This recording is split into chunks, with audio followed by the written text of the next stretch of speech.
ये जो एग्ज़ाम है DSSS PGT, इसमें हम एग्ज़ाम पैटर्न एक बार देख लेते हैं। 2014 से लेके 2021 तक। ध्यान रहे कि ऐसा नहीं कि हर साल पेपर हुआ था। जैसे आप देखोगे 2014 में है, 15 में है, लेकिन 16, 17 सब पेपर गायब है। 2021 के बाद से पेपर हुआ ही नहीं है। तो अभी जो होगा 2025 में कंडक्ट कराया जाएगा। तो इसी तरीके से बहुत इंपॉर्टेंट होता है कि अगर आप बायो के एस्पिरेंट हो तो कम से कम आपको एक रफली आइडिया होना चाहिए कि एग्ज़ाम का पैटर्न पहले क्या था, अब क्या है, और जो कुछ नया जो सब्जेक्ट है वो इंट्रोड्यूस हुआ है तो उसका वेटेज कितना है, वही इस वीडियो में देख लेते हैं। टोटल मार्क्स यहाँ पे जो 2014 का पेपर हुआ था 200 थे, और लगभग ड्यूरेशन 2 घंटे, और MCQs 200 थे। ये 2014 की बात हो रही है। तो यहाँ पे जब आप सेक्शन वाइज देखोगे तो सेक्शन ए में GS था, रीजनिंग, मैथ्स, हिंदी और इंग्लिश। सबका वेटेज सेम था।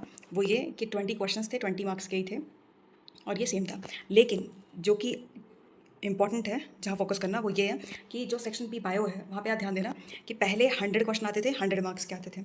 इस चीज़ को माइंड में रखना। आगे हम इसको चार्ट के तरीके से कंपेयर भी करेंगे तो उससे आपको बेटर समझ आएगा। अगला जो ईयर था वो 2015 का था। 200 मार्क्स के पेपर थे और 2 घंटे का ही था। टोटल MCQs भी 200 ही थे। यहाँ पे ध्यान रहे, मुझे GS वाला और ये सब पोर्शन कहीं मिला नहीं, एक ही पेपर था। वहाँ पे 200 क्वेश्चंस बायो के ही थे। तो ये एक अलग पैटर्न था 2014 से, तो ये मुझे मिला, तो यहाँ पे मैंने इसको वही विजुअल फॉर्म में लिख दिया है। अब यहाँ पे जो अगला पेपर है वो है 2018 का। तो टोटल मार्क्स जो थे वो लगभग 300 के आसपास के हैं ये, और टोटल ड्यूरेशन 3 आवर्स का है। Total MCQs 300। और जब हम सेक्शन वाइज देखते हैं तो mental ability, GS, maths, English और हिंदी, ये सब्जेक्ट्स थे। ध्यान रहे कि सब में MCQs और मार्क्स सेम ही है कि 2020 का वेटेज था। और जो बायो है यहाँ से पैटर्न थोड़ा और चेंज हुआ कि 180 क्वेश्चन और 180 मार्क्स के ही एक्स्ट्रा इंट्रोड्यूस किया गया। ये टीचिंग मेथोडोलॉजी, इसको ध्यान रखना। 20 मार्क्स के हैं और 20 क्वेश्चन भी रहेगा। तो 180 को माइंड में रखना। जब हम 2021 को एनालाइज करते हैं तो पाएंगे कि सेम पैटर्न था 2018 का और 2021 का। 300 मार्क्स, 3 घंटे का, 300 MCQs। ठीक, सेक्शन वाइज भी अगर आप देखोगे तो वही है, mental ability, GS, maths, English, Hindi, और बायो में भी सेम है, 180 और 180। टीचिंग मेथोडोलॉजी ये आपको अलग से पढ़ना होगा, 20 क्वेश्चन, ये सेम। तो 2018 और 21 सेम था। यही सेम चीज़ यहाँ आपको चार्ट के तरीके से 2014 से 21 तक लिखा है मैंने। अगर आप इसको एक ग्लांस पे देखना चाहोगे तो इस तरीके से दिखेगा। जूम करके देखोगे तो यहाँ पे जैसे ये नंबर ऑफ़ क्वेश्चंस हैं, ये 200, 180, ये ईयर है 2015। तो 2015 में 200 क्वेश्चन थे। ये सिर्फ बायो के हैं, याद रखना, क्योंकि आप बायो के एस्पिरेंट हो तो इसीलिए। 2018 में 180 क्वेश्चन थे, 2021 में 180 क्वेश्चन थे, 2021 में 180, और 2014 में 100 क्वेश्चन थे। तो आप नोटिस करोगे यहाँ पे एक पैटर्न है। पैटर्न क्या है? इस चार्ट में जब आप देखते हो कि यहाँ पे ईयर लिखा हुआ है 14, 15, 18, 21।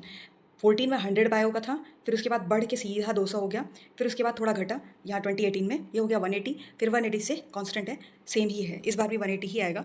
तो इससे आपको एक कंपैरिजन, ओवरऑल एक ओवरव्यू मिल जाता है। ये हो गया 2014 से 21 तक, सिर्फ और सिर्फ बायो का एनालिसिस। इसके बाद एक और है कि ऑनलाइन होगा या ऑफलाइन होगा। तो ध्यान रहे, जो पहले होता था वो ऑफलाइन मोड था और ऑनलाइन मोड पे होगा। एक क्वेश्चन और जो कि मुझसे बहुत सारे एस्पिरेंट्स पूछ रहे थे वो ये कि नेगेटिव मार्किंग बता दो कितना होगा। तो जो बायो के एस्पिरेंट है, नेगेटिव मार्किंग देख लेना। जब आप क्वेश्चन सॉल्व करोगे तो अगर क्वेश्चन सही है तो +1 मार्क्स मिलेंगे, लेकिन अगर आप गलत करते हो नेगेटिव मार्किंग 0.25 है।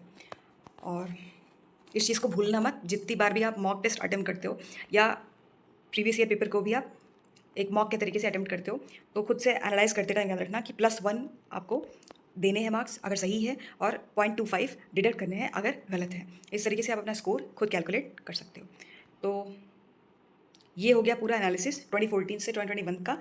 मोड क्या होगा? ऑनलाइन होगा। नेगेटिव मार्किंग कितनी है? 0.25 की है।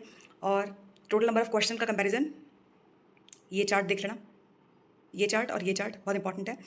और हाँ, आप ये PDF जो है ये कम्युनिटी पोस्ट पे जाना, तो वहाँ से आपको टेलीग्राम चैनल का लिंक मिलेगा।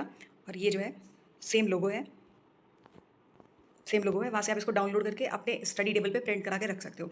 जो इस साल के एस्पिरेंट हैं उनको ये सब करने की जरूरत नहीं है, सिर्फ अगर PDF से देख लेना।